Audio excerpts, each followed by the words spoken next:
Khách gọi gấp, tưởng hư men.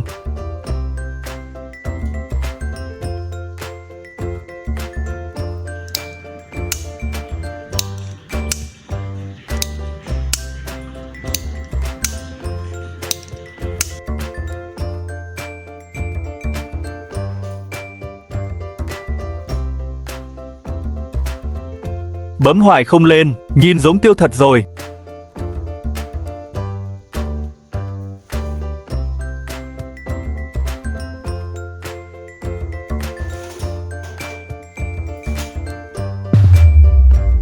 Ổn áp, mainboard, RAM, mình nghi hết, ai ngờ do cái dây cắm lòng.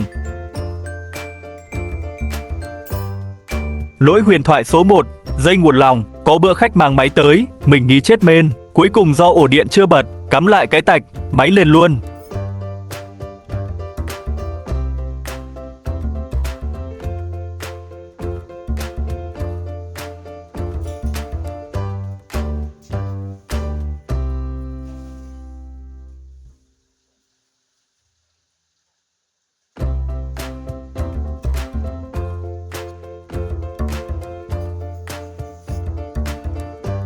Lỗi số 2, công tắc phía sau nguồn chưa bật, máy thì cắm rồi, dây ok hết, mà cái nút on chưa ý phía sau để on là, xong luôn.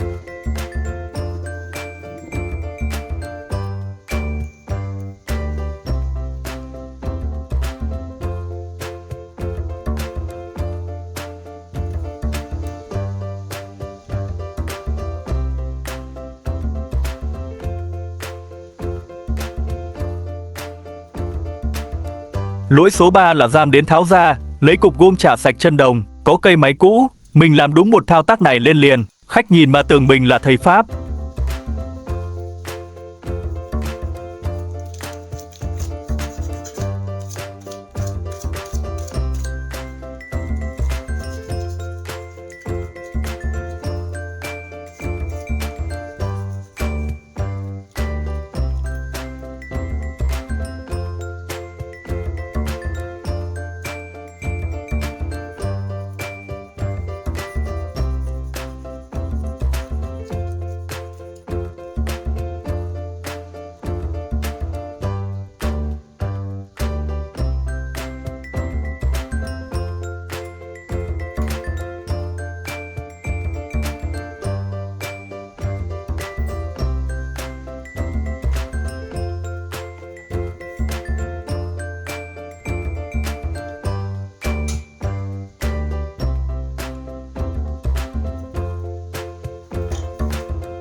Có con main cũ, bật hoài không lên, tưởng đầu chết chip, ai ngờ do pin CMC hết máy mất cấu hình không bút, tháo pin ra, gắn lại lên ngon lành, vậy mà mất 2 tiếng mới nghĩ ra.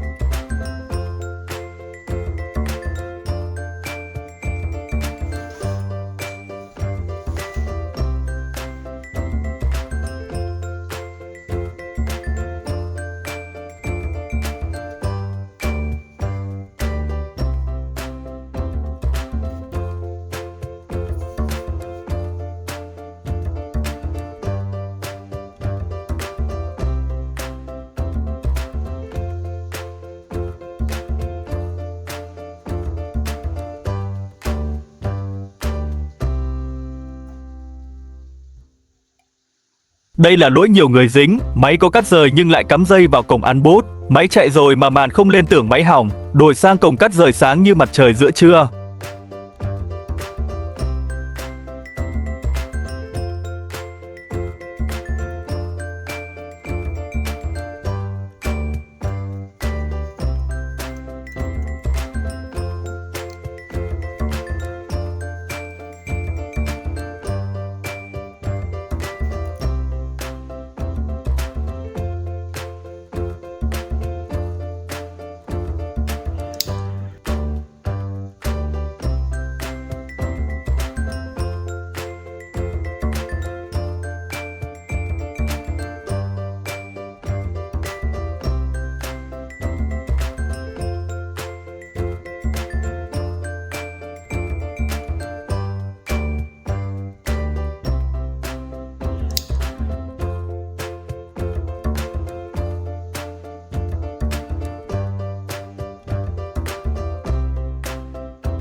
Thấy chưa, máy không lên không có nghĩa là hỏng nặng đâu, nhiều khi chỉ là do người dùng hơi lú chút thôi.